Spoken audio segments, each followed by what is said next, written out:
Right. सो आपने जो stake holder का प्रोजेक्ट के ऊपर कितना इंटरेस्ट है हम इसकी बात कर रहे थे, तो उसमें हमने ये कहा कि लेट्स से मेरे टॉप मैनेजमेंट में पीपल जो हायर अप्स हैं they might not be interested कि मैं कितने लोग लीव पे जा रहे हैं कितने नहीं जा रहे हैं, मेरे वर्किंग आवर्स मैंने प्रोजेक्ट के ऊपर क्या रखे हैं। वो हायर लेवल पे बस प्रोग्रेस रिपोर्ट्स जो है ना वो they would like to know कि यार कोई गड़बड़ तो नहीं है, प्रोजेक्ट एज पर प्लान चल रहा है, कंट्रोल में है, चीजें नहीं है। बस ब्रॉडर लेवल पे, मैक्रो लेवल पे वो चीजों को मे बी सुनना या उनके बारे में जानना पसंद करें, तो उनके अंदर ये एक्टिवली प्रोजेक्ट की डिटेल्स के अंदर वो इन्वॉल्व नहीं होते। अच्छा, सो ये इसका मतलब है कि इन स्टेक होल्डर्स का प्रोजेक्ट के ऊपर इंटरेस्ट कम है। ठीक है। तो हम अपने प्रोजेक्ट के ऊपर ये जरूर देखना चाह रहे हैं कि एक प्रोजेक्ट के मतलब मैंने एक स्टेक होल्डर आइडेंटिफाई किए। अब मैं हर स्टेक होल्डर की रिक्वायरमेंट देखी, उनकी एक्सपेक्टेशन देखी, और अब मैं उनका इंटरेस्ट देख रहा हूँ कि प्रोजेक्ट के ऊपर क्या है। ये जितनी भी इंफॉर्मेशन है बेसिकली कि उनका इंटरेस्ट क्या है, उनकी रिक्वायरमेंट्स क्या है, उनकी एक्सपेक्टेशंस क्या है, आगे हम थोड़ी देर में आगे देखते हैं उनकी पावर क्या है, उनका इन्फ्लुएंस करने का लेवल क्या है। ये सारी वो बातें हैं जिनको देख के फिर मैं उन स्टेक होल्डर्स को क्लासिफाई करने की कोशिश करूंगा। किस स्टेक होल्डर को मैं किस कैटेगरी में डालूं, किसका इंटरेस्ट ज्यादा है, पावर कम है, किसका इंटरेस्ट भी ज्यादा है, पावर भी ज्यादा है, किसका इन्फ्लुएंस ज्यादा है। ये मैं आगे एक आपको मैपिंग के स्टेक होल्डर मैपिंग जब पढ़ेंगे तो मैं आपको एक्सप्लेन करूंगा फर्दर। तो एक अच्छा स्टेक प्रोजेक्ट मैनेजर जो है वो अपने प्रोजेक्ट के ऊपर ये जरूर देखना चाहेगा कि मेरे प्रोजेक्ट के ऊपर किस स्टेक होल्डर का कितना इंटरेस्ट है, और प्रोजेक्ट के किन फेजेस में उसका इंटरेस्ट ज्यादा है, किन फेजेस में वो बिल्कुल मतलब एक पैसिव स्टेक होल्डर के तौर पे साइड पे बैठा रहता है। सो दैट अप्रोप्रिएट स्टेज पे मैं उसके साथ इन्वॉल्वमेंट स्टार्ट करूं, अप्रोप्रिएट स्टेज पे मैं उसके साथ एंगेजमेंट इस्तेमाल करूं, यूज करूं। ठीक है। अच्छा, अब जैसे मैं एक एग्जांपल इस पूरे कोर्स में दो तीन दफा ये पहले भी बल्कि ज्यादा दफा ही शायद दे चुका हूं कि मुझे अपने ट्रांसपोर्ट मैनेजर से एक गाड़ी लेनी है। अब ये ट्रांसपोर्ट मैनेजर एक फंक्शनल मैनेजर है जो मेरी टीम का हिस्सा नहीं है। इससे मुझे गाड़ी चाहिए, तो मैं किस स्टेज पे आके जब चाहिए हो उससे पहले कितना पहले जाके इसको एंगेज करूं, ये मुझे तभी पता होगा जब मुझे उसकी एक्सपेक्टेशंस पता होंगी। और इस ट्रांसपोर्ट मैनेजर की एक्सपेक्टेशंस ये है कि आपको जब भी गाड़ी चाहिए होगी, या इसकी रिक्वायरमेंट ये है कि आपको जब भी गाड़ी चाहिए होगी, आप कम से कम 5 दिन पहले लेट्स से मुझे एक फॉर्म फिल करके या so and so requisition form जो है वो फिल करके वो भेजेंगे, और फिर मैं आपको गाड़ी दूंगा। अब ये अगर मुझे पता नहीं है तो फिर जाहिर है लास्ट 11th आवर पे जब मैं को काम करूंगा तो मेरे लिए प्रॉब्लम होगी।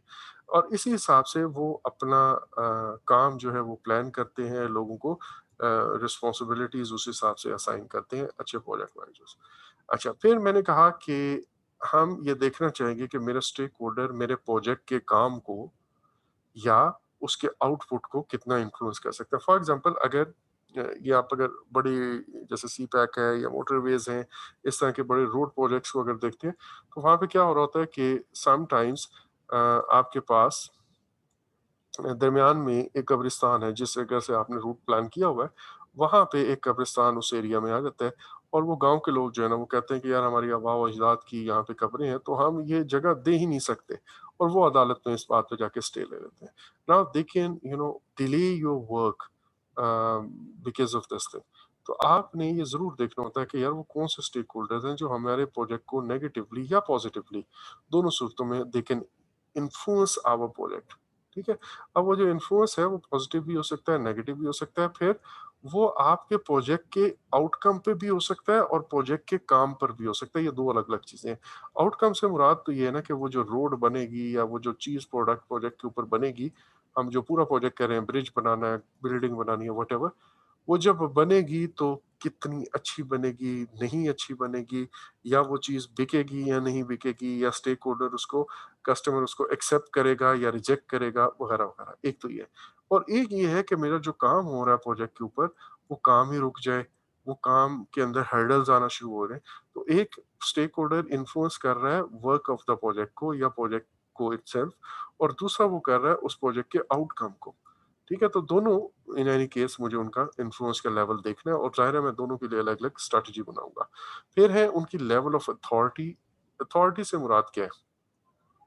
वो ये कि जैसे मैंने अभी कहा कि हमारे प्रोजेक्ट के ऊपर एक आप कह लें कि वो कितने पावरफुली, ये जो हम इन्फ्लुएंस की बात कर रहे हैं, वो कितने पावरफुली उस इन्फ्लुएंस को हमारे ऊपर एक्सर्ट कर सकते हैं। अगर तो वो स्टेक होल्डर, फॉर एग्जांपल जैसे मैं 2 एग्जांपल देता हूँ, एक है जनरल पब्लिक का कंसर्न और एक है कोर्ट का कंसर्न। जनरल पब्लिक और कोर्ट, ये जनरल पब्लिक में not be very powerful, they might not have an formal authority to stop our work, लेकिन कोर्ट हो गई, सीडीए हो गया, पुलिस हो गई, गवर्नमेंट ऑफिशियल्स हो गए, रेगुलेटिंग अथॉरिटीज हो गई, ये सारे के सारे they have got this much authority. ठीक है, तो हमारे पास इसी तरह मतलब मैं कहूँ मीडिया है, media can influence our work obviously, लेकिन मीडिया के पास वो ऑफिशियल पावर या पोस्ट या वो नहीं है, अथॉरिटी नहीं है कि वो हमारे काम को रोक सके। हाँ ऑब्वियसली वो आपको ना किसी और चैनल से या किसी और तरीके से एक्सप्लॉइट जरूर करते हैं, but actually officially formal authority उनके पास नहीं होती। सो अभी तक हमने जो चीजें देखी हैं, जो स्टेप्स देखे, जो हम स्टेक होल्डर एंगेजमेंट देखते हैं, पहली बात हम स्टेक होल्डर को आइडेंटिफाई करते हैं। आइडेंटिफाई करने के बाद उनकी रिक्वायरमेंट्स देखते हैं, उनकी एक्सपेक्टेशंस देखते हैं, उनका इंटरेस्ट का लेवल, इन्फ्लुएंस का लेवल और अथॉरिटी, ये सारे के सारा हम आइडेंटिफाई स्टेक होल्डर में ही करते हैं। फिर इसके बाद उनका पावर को देखते हुए, उनकी रिक्वायरमेंट्स को देखते हुए, उनकी एक्सपेक्टेशंस को, इन्फ्लुएंस को, अथॉरिटी को, हम उनको क्लासिफाई करते हैं कि यार कौन से स्टेक होल्डर्स हैं। यहाँ पे अगर मैं फॉर एग्जांपल, यहाँ पे अगर मैं फॉर द टाइमिंग पावर लिख देता हूँ और यहाँ पे मैं इंटरेस्ट लिख देता हूँ कि यार ये मेरे पास पावर, इधर इंटरेस्ट ज्यादा हो रहा है और इधर पावर ज्यादा हो रही है, तो एक स्टेक होल्डर है जिसका लो पावर है और लो ही इंटरेस्ट है, इस ग्रुप में वो आता है, low power and low interest. इसको मैंने कैसे डील करना है। एक और स्टेक होल्डर है, उसका लेट्स से इंटरेस्ट जो है वो ज्यादा है, एक्चुअल में पावर मैं इधर लिखना चाहूंगा, लेकिन चले खैर अभी फिलहाल इसी तरह एक्सप्लेन कर देते हैं। अगली फिगर में मैं आपको पावर यहाँ पे रख कर बताऊंगा, बट उसका इंटरेस्ट बहुत ज्यादा है लेकिन पावर कम है। जैसे जनरल पब्लिक है, जनरल पब्लिक जो है ना वो मे बी हमारे रोड प्रोजेक्ट के अंदर बहुत ज्यादा इंटरेस्टेड तो हो डिटेल जानने में, लेकिन उसकी पावर नहीं है, तो इनको मैं और तरह से डील करूंगा एंड सो ऑन। तो ये जो क्लासिफिकेशन मैं कर रहा हूँ, उनको ग्रुपिंग कर रहा हूँ बेस्ड ऑन देयर रिक्वायरमेंट्स, ये भी या उनके इंटरेस्ट या उनके पावर के बेस पे, ये भी बेसिकली मैं अपना उस पे क्या कहते हैं आइडेंटिफाई स्टेक होल्डर में करता हूँ। अच्छा, अब उसके बाद मैं स्टेक होल्डर को, जब मेरा एक प्रोसेस हो जाता है तो अब मैं प्लानिंग में आता हूँ और मैं अब स्टेक होल्डर्स को इंगेज करने का एक प्लान बनाऊंगा, और उसके अंदर हम ये जहन में रखेंगे कि यार एक स्टेक होल्डर की पावर क्या है, उसका इन्फ्लुएंस क्या है, उसका इंटरेस्ट क्या है, वो किस टाइप का स्टेक होल्डर है, एंड अकॉर्डिंगली उसके मुताबिक ही हम उसका प्लान, मतलब एक मीडिया पर्सन है, वो बार बार जो है ना वो मेरे प्रोजेक्ट के ऊपर आके इन्फॉर्मेशन लेना चाहता है, हालांकि उसका कोई लेना देना नहीं, लोकल मीडिया पर्सन है, बस उसे अखबार में कोई न्यूज चलानी है, उसको कोई खबर नहीं मिल रही है, वो आपके पास आ रहा है, बार बार आ रहा है। तो अब स्टेक होल्डर को हमने कितना एंगेज रखना है, ऑब्वियसली ये मैंने खुद सोचना है। तो मैं उसका हम एक प्लान बनाएंगे। आपके फॉर एग्जांपल अगर मैं कहूँ कि आपके प्रोजेक्ट से एक रोड बनानी है, और वो रोड जो है ना वो गुजरनी है, एक शहर है उसके अंदर मैंने चलो मेट्रो बनानी है। अब ये मेट्रो जो है ये ऑलमोस्ट 10 लोग, 10 लाख लोग लेट्स से, इसका जो है ना वो 1 मिलियन लोग स्टेक होल्डर बनते हैं। तो क्या मैं सारे स्टेक होल्डर को उनके पीछे उनके घरों में जाके या उनको डील करने की कोशिश करूं, या मैं मैसेज को किसी और तरह से डील करने की कोशिश करूंगा। तो ये मैं बेसिकली क्लासिफाई कर लूंगा तो मेरा काम आसान हो जाएगा, मुझे पता चल जाएगा यार की स्टेक होल्डर ये हैं और जनरल स्टेक होल्डर्स ये हैं। जर्नल को मैं किसी और तरह डील करूंगा और की स्टेक होल्डर को भी मैं किसी और तरह डील करूंगा, डिपेंडिंग अपॉन कि की स्टेक होल्डर तो है, लेकिन वो मेरे प्रोजेक्ट में इन्वॉल्व कितना होना चाह रहा है। वो कहता है भाई मुझे डिस्टर्ब नहीं करना, कोई मसला हो तो तब लाना मेरे पास, टॉप मैनेजमेंट का कोई पर्सन है तो अब पावरफुल तो है वो, और जाहिर है अगर मैं कहूँगा उसका प्रोजेक्ट के बारे में कुछ ना कुछ कंसर्न भी होगा या उसकी सक्सेस के बारे में जरूर कंसर्न होगा। तो लेकिन वो कितना इन्वॉल्व होना चाह रहा है ये अब हमें नहीं पता। वो हमने प्लान किया, सॉरी पिछले नॉलेज जो उसका सॉरी पिछला प्रोसेस है उसके अंदर हमने आइडेंटिफाई स्टेक होल्डर में ये काम कर लिया हुआ है। अब हम उस चीज को सामने रखते हुए स्टेक होल्डर की एंगेजमेंट का प्लान बना रहे हैं, और प्लान के अंदर हम क्या करना चाह रहे हैं, हम ये देखना चाह रहे हैं कि यार स्टेक होल्डर को प्रोजेक्ट के ऊपर किस तरह इंगेज रखेंगे, नंबर वन।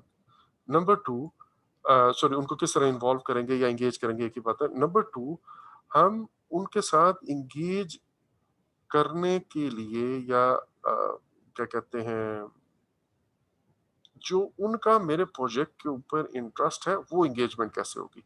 फॉर एग्जांपल मैं इसको एक एग्जांपल के थ्रू समझाता हूँ तो आपको ये पॉइंट समझ आएगा। लेट्स से मैंने ये कहा कि एक स्टेक होल्डर है और वो स्टेक होल्डर टॉप मैनेजमेंट है। अब ये जो टॉप मैनेजमेंट है इसका हमारे प्रोजेक्ट को इसको मैंने कैसे एंगेज करना है ये मैंने डिसाइड किया। और उस एंगेजमेंट का एक थीम होगा या एक एक कुछ एस्पेक्ट्स होंगे जो मैं कवर करना चाहूंगा। मसलन टॉप मैनेजमेंट का मेरे प्रोजेक्ट के ऊपर कितना इंटरेस्ट है, मैं कहता हूँ मैक्रो लेवल का इंटरेस्ट है। वो मेरे प्रोजेक्ट को कितना इन्फ्लुएंस कर सकते हैं और उनकी मेरे प्रोजेक्ट से एक्सपेक्टेशंस क्या है।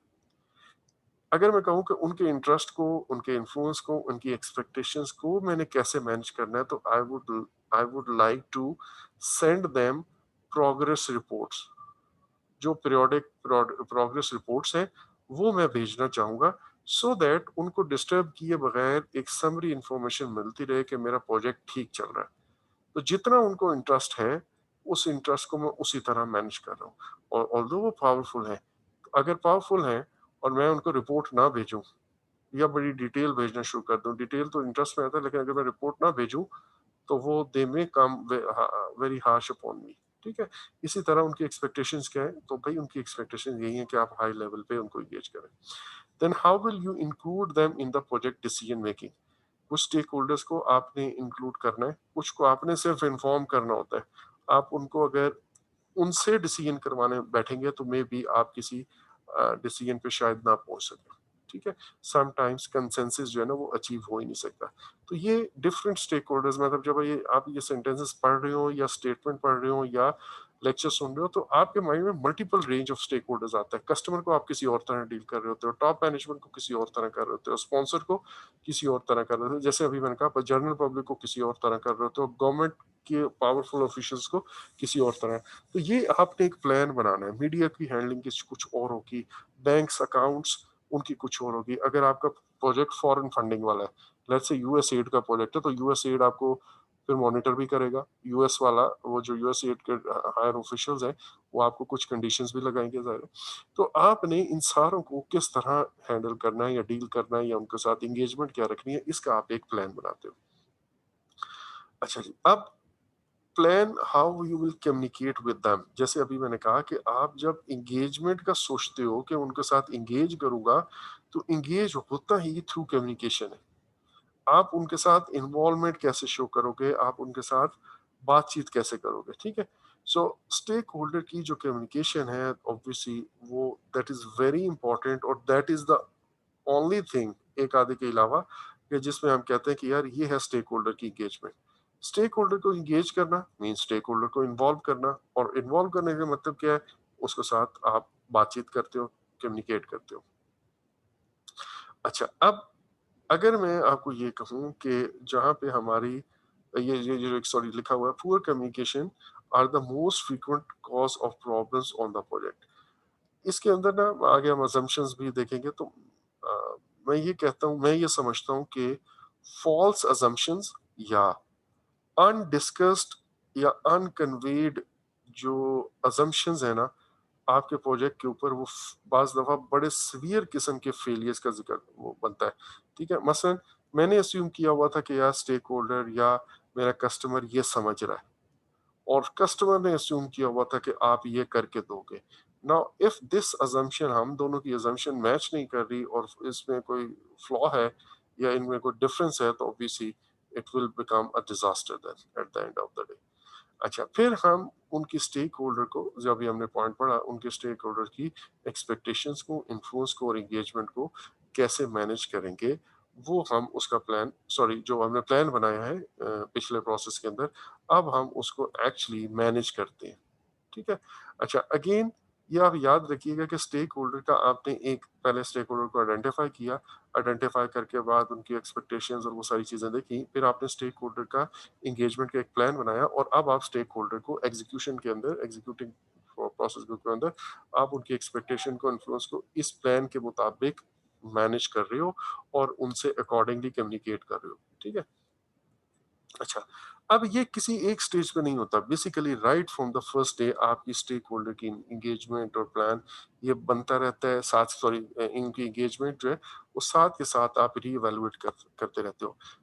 अगर मैं ये कहूँ कि आपके प्रोजेक्ट्स पे ऐसा होता होगा तो और यकीनन होता है कि समटाइम्स कुछ टीम मेंबर्स अगर प्रोजेक्ट लंबा है तो कुछ सॉरी स्टेक होल्डर्स आप एक खास you know time of the project में 24 घंटे आप सिर्फ एक ही स्टेक होल्डर के साथ कम्युनिकेट कर रहे होते हो। वो बहुत ज़्यादा इन्वॉल्व होता है। लेकिन आहिस्ता-आहिस्ता जब उसका रोल खत्म होता है, वो काम खत्म होता है तो उसके बाद आप दूसरे स्टेक होल्डर्स के साथ बिज़ी हो जाते हो। और फिर आपको बाज़ दफ़ा लगता है कि यार मुझे कोई स्टेक होल्डर ऐसे जो इग्नोर हो रहे हैं, कुछ स्टेक होल्डर्स से मुझे रिपोर्ट्स पहले आती थी, अब नहीं आ रही हैं।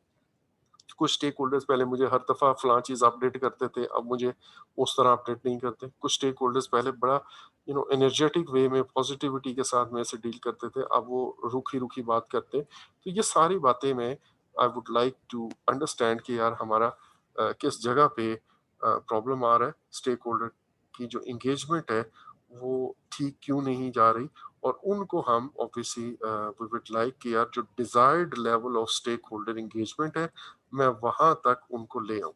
अगर किसी को कंफ्यूजन हो गई है, किसी की बात नहीं सुनी जा रही, मसलन एक स्टेक होल्डर है, उसने मुझे कहा कि यार ये एक चेंज रिक्वेस्ट है, ये लाजमी करनी है वरना मेरे लिए प्रॉब्लम हो जाएगा।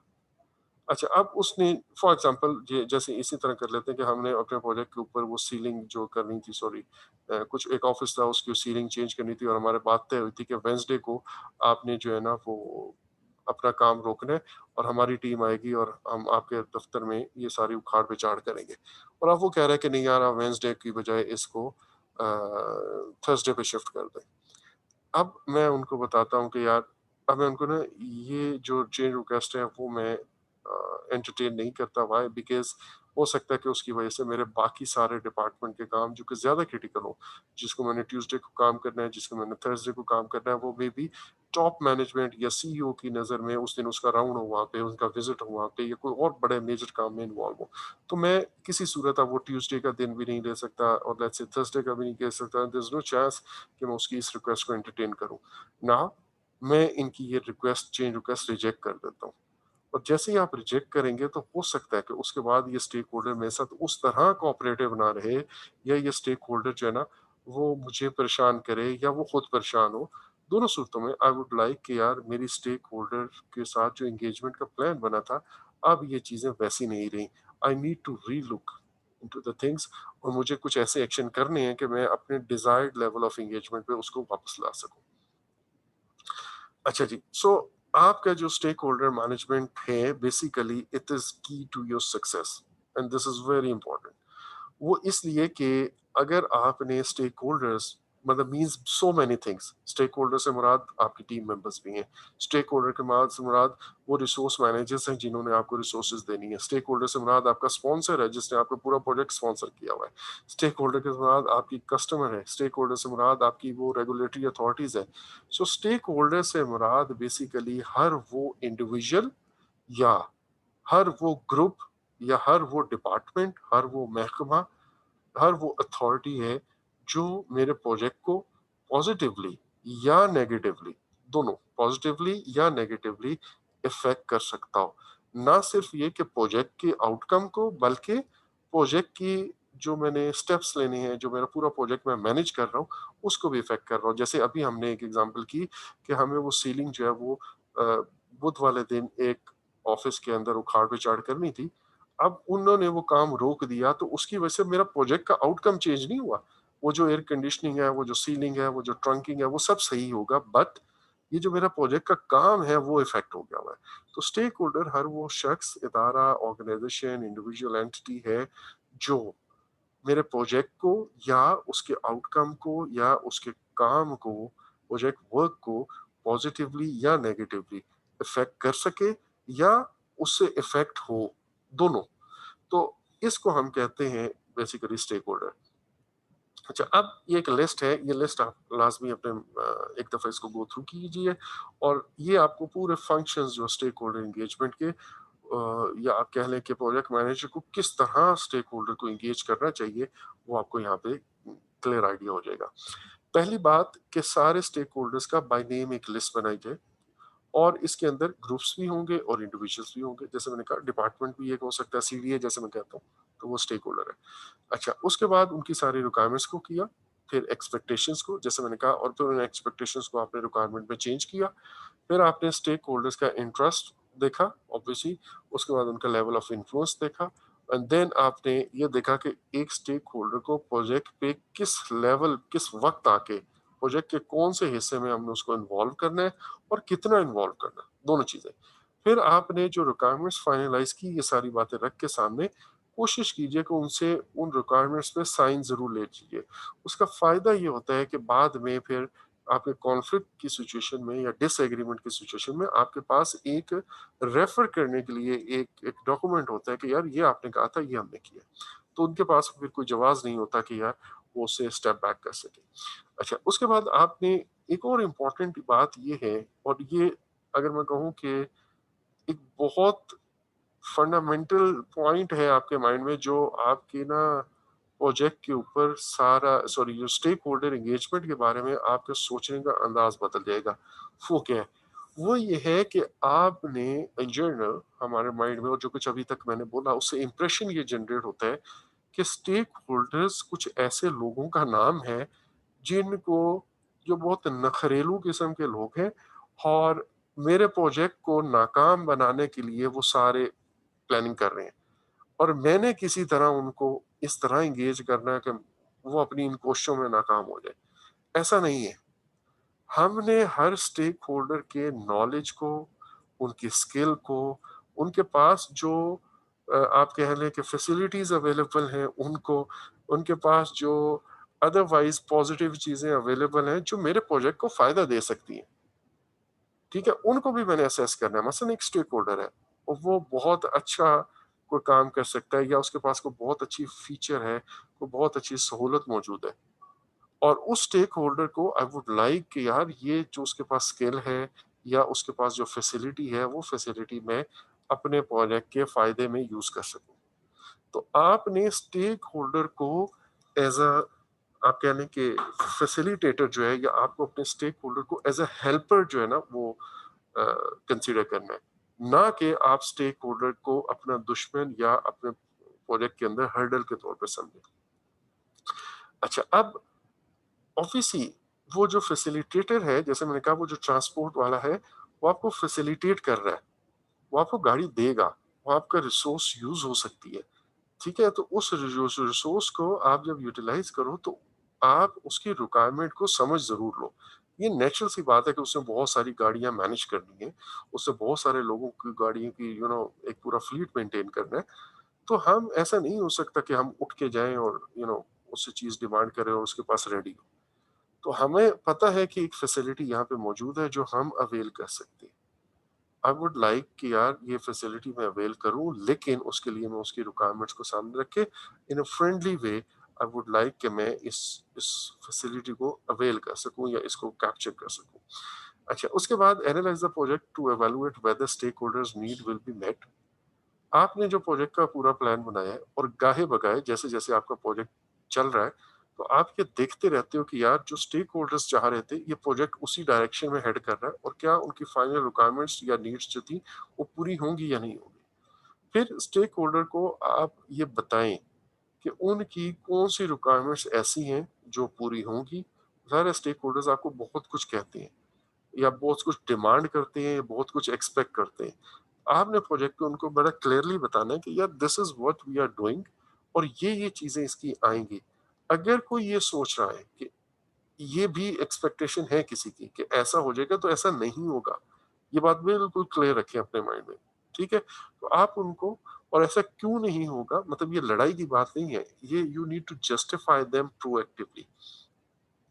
आगे चल के वो कुछ एग्जांपल्स, वो सिनेरियोज है, जब हम वो पढ़ेंगे तो आपको ये अंदाजा होगा कि यार दो डिफरेंट अप्रोचेस हैं प्रोजेक्ट के ऊपर। एक ये है कि मुझे ये जो, लेट्स से, मैंने लोगों को वो जो अ, उनकी सीलिंग जो है या वो बिछानी है, ऊपर लगानी है, और उस कमरे में उखाड़ पिछाड़ केबलिंग तोड़ फोड़ होनी है, लेट्स से, या डिस्टर्बेंस होनी है। एक तरीका ये है कि मैं ये समझूं कि यार ये जो डिपार्टमेंट वाला बंदा है ना, ये या खातून है, ये मेरे साथ कोऑपरेट नहीं करेंगी, और मैं इनको किसी तरह छुपा के या इनको प्रेशराइज करके या ऊपर से कह खिलवा के मैं इनसे काम निकलाऊं। एक अप्रोच ये है, और एक अप्रोच ये है कि मैं प्लानिंग के वक्त उनको ये बावर कराऊं कि यस आई अंडरस्टैंड दैट कि आपका जो डेली का काम है दैट इज वेरी इंपॉर्टेंट, और ये मेरा कंसर्न है इस बारे में कि यार आपको हत्तुल इम्कान कोशिश की जाए कि आप कम से कम तंग किया हो जाए। तो इसके लिए मैं आपसे ये चाहता हूँ आप उनसे डिस्कस करें, आप उनसे प्लान बनाएँ कि यार मैं ये चाहता हूँ कि आपको बाद में ना कोई डिस्टर्बेंस नहीं हो, तो आप अपनी सहूलियत का कोई एक दिन मुझे बता दें काइंडली। अब वो लेट्स से आपको कहते हैं वेडनेसडे को, आप कहते हैं कि यार एक्चुअल में मैम ये यस सर इस फ्लोर पे ना जो हम काम कर रहे हैं वो हम लेट्स से 2 वीक बाद शुरू करेंगे। तो आप काइंडली उस वीक का मुझे बताएँ ताकि हो जाए। Again I understand your problem, I understand कि आपका एक दिन ज़ाहिर है वो होगा, तो इसलिए मैं चाह रहा हूँ कि आप खुद मुझे बता दें और मैं आपसे ना आपके पास 1 हफ्ता है, 3 दिन है, 4 दिन है, आप ज़रा अपना स्केड्यूल देख के मुझे बता दीजिएगा। सो इस तरह अगर आप प्रोएक्टिव वे में उनको एक कम्फर्ट लेवल देंगे, तो स्टेक होल्डर आपसे कम्युनिकेट करेंगे। अदरवाइज़ क्या होगा अगर आप उनको जस्ट ऑर्डर करेंगे या इन्फॉर्म करेंगे, कंसल्ट नहीं करेंगे डिसीजन मेकिंग में, तो आपके लिए वो वाक़ई ही जो सपोर्टिव स्टेक होल्डर हैं, वो भी आपके नेगेटिव स्टेक होल्डर्स बन जाएंगे। ठीक है? सो आपने स्टेक होल्डर्स को इसी तरह इन्वॉल्व करना है। अच्छा, फिर और अगर उनकी कोई ऐसी डिमांड है जो आपको समझ आती है कि नहीं हो, तो आप उनको बता दें कि सर, मैम, जिस तरह आपकी एक्चुअली लिमिटेशन है, आई अंडरस्टैंड दैट, बिल्कुल इसी तरह मेरी भी लिमिटेशन है। ठीक है जी?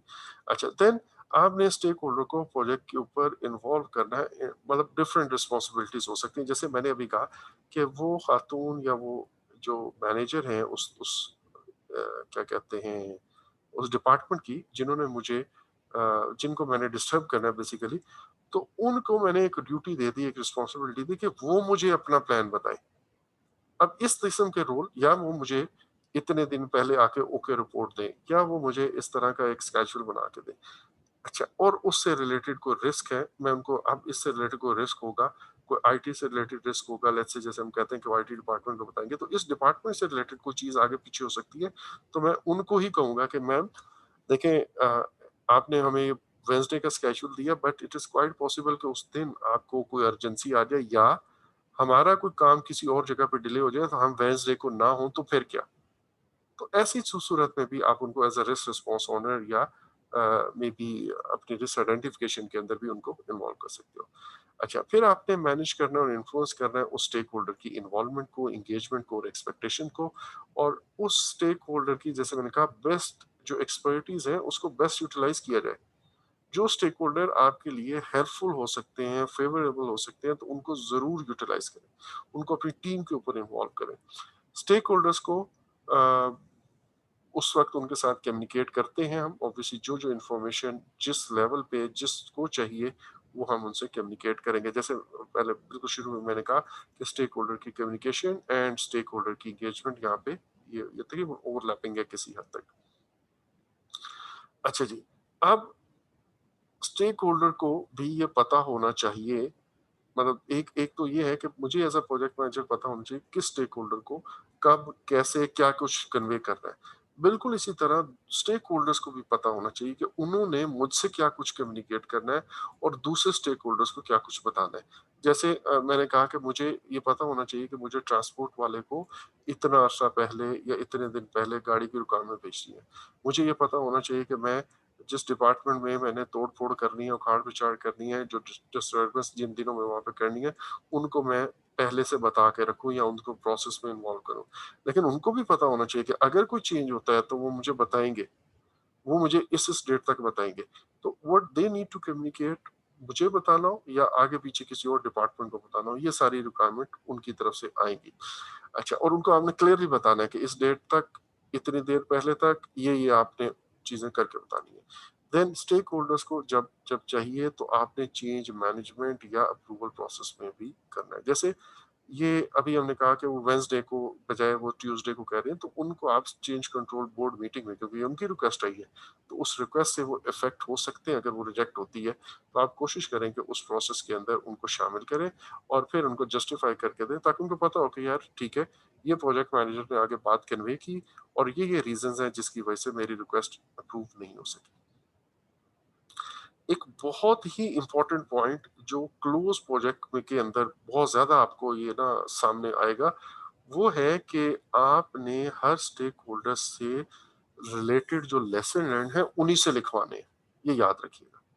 प्लम्बर है तो उसने अपना लेसन लर्न लिखना है। इसी तरह जो फीडबैक भी आपने लेना है हर स्टेक होल्डर से, वो भी ज़रा स्टेक होल्डर देगा। ये नहीं होगा कि प्रोजेक्ट मैनेजर और 3-4 टीम मेंबर्स अपने बंद कमरे में बैठ के अपनी याददाश्तों के मुताबिक जो है ना वो स्टेक होल्डर्स का कोई लेसन लर्न रजिस्टर या लेसन लर्न डॉक्यूमेंट बना रहे हैं। हर स्टेक होल्डर के एक्सपीरियंसेस डिफरेंट है और उन्हीं से आपने वो लेसन लर्न लिखवाने हैं या उनसे लेने हैं। अच्छा, फिर स्टेक होल्डर से जो जो इंटरम डिलीवरेबल्स जिस स्टेक होल्डर से रिलेटेड वो हैं, उनसे आप कोशिश करें साइन ऑफ लेते जाएं कि यार उन्होंने ये एक्सपेक्ट कर रहे थे, जो चीज़ वो चाह रहे थे वो उनको मिल गई है, तो ताकि एक तरह से एक्सेप्टेंस आ जाए, बाद में वो आपके लिए प्रॉब्लम क्रिएट ना हो। अच्छा, फिर स्टेक होल्डर की इन्वॉल्वमेंट को साथ के साथ रीअसेस करते रहें और अगर आपको लगता है कि कुछ स्टेक होल्डर्स ज़रूरत से ज़्यादा इन्वॉल्व है या कम इन्वॉल्व है, अकॉर्डिंगली आप अपनी कुछ चेंजेस जो है वो उसके अंदर करें एंगेजमेंट के अंदर। फिर आपने एंगेजमेंट से का एक और पर्पस भी होता है कि आप अपने प्रोजेक्ट ऑब्जेक्टिव्स के बारे में सबकी एक ही अंडरस्टैंडिंग हो, जिसको हम कहते हैं सब एक ही पेज पे हो। ये ना हो कि कुछ लोग एक्सपेक्ट कर रहे हो कि ये होगा और एक्चुअली वो ना होना, कुछ लोगों के माइंड में हो कि यार जब प्रोजेक्ट बनेगी तो ये आउटकम निकलेगा और एक्चुअल में वैसा ना होना हो। सो आप एक एक्सेप्टेंस क्राइटेरिया डिफाइन करें, आप लोगों को एक ही पेज पे लाएं कि यार ये वो चीजें हैं, जैसे मैंने अभी थोड़ी देर पहले कहा कि उनके माइंड में था कि हम ये ऑटोमेटेड सिस्टम जब आएगा तो हमारा जो है ना मैथ प्रोसेस बहुत क्विक हो जाएगा। अब बहुत क्विक से मुराद वो शायद समझ रहे थे कि बस पलक झपकते ही हो जाएगा, लेकिन एक्चुअल में आप ये कहते हो कि नहीं भाई, ऐसा नहीं है। 15 मिनट्स नॉर्मल टाइम है पर हेड, तो आपका 15 मिनट की बजाय आप तकरीबन 10 मिनट लगेंगे।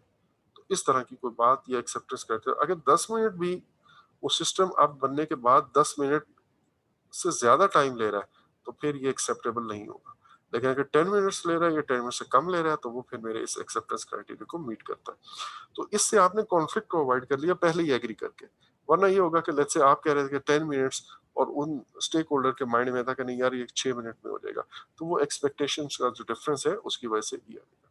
अच्छा जी, अब विद दिस इंट्रोडक्शन आप कह लें कि ऑलमोस्ट हमने स्टेक होल्डर एंगेजमेंट का प्रोसेस जो है ना सारा ही पढ़ लिया हुआ है। लेकिन कुछ टूल्स एंड टेक्निक्स हैं या कुछ स्पेशल इनपुट्स हैं, उनको हम देख लेते हैं ज़रा जल्दी से। So let's start with the identify stakeholders. और आइडेंटिफाई स्टेक होल्डर्स के अंदर अगर मैं आपको कहूँ कि हमारे पास स्टेक होल्डर वो हैं जो मतलब मैक्सिमम हम कोशिश करते हैं एज अर्ली एज पॉसिबल को आइडेंटिफाई करें। और सबसे पहले स्टेक होल्डर तो वो लोग होंगे जिन्होंने ये प्रोजेक्ट या आइडिया या कोई बिजनेस प्रॉब्लम उसको सोचा। और यही वो लोग थे जिन्होंने वो जो इनिशियल बिजनेस डॉक्यूमेंट्स है जिसमें बिजनेस केस भी है और बेनिफिट मैनेजमेंट प्लान भी है, इसको क्रिएट किया। प्रोजेक्ट स्टार्ट करने वाले ये थे तो उन्हें एग्जैक्टली पता था कि यार कौन कौन लोग मेरे इस प्रोजेक्ट से इफेक्ट होंगे और कैसे कैसे प्रोजेक्ट होगा, ज़ाहिर है किन को बेनिफिट होगा, ये हमने शुरू में डिफाइन कर लिया। अच्छा, और उसके बाद आपने जैसे मैंने कहा कि इनिशिएटिंग के बाद से आपने ऑनवर्ड एक फोकस्ड एफर्ट करनी है। अब आप इससे एक चीज याद रखिए, जो हमने अपना लेक्चर 3 के अंदर वो जो रीटा का प्रोसेस चार्ट है जिसमें हमने स्टेक होल्डर सॉरी हर प्रोसेस ग्रुप के अंदर होने वाली एक्शंस की एक लिस्ट पड़ी थी।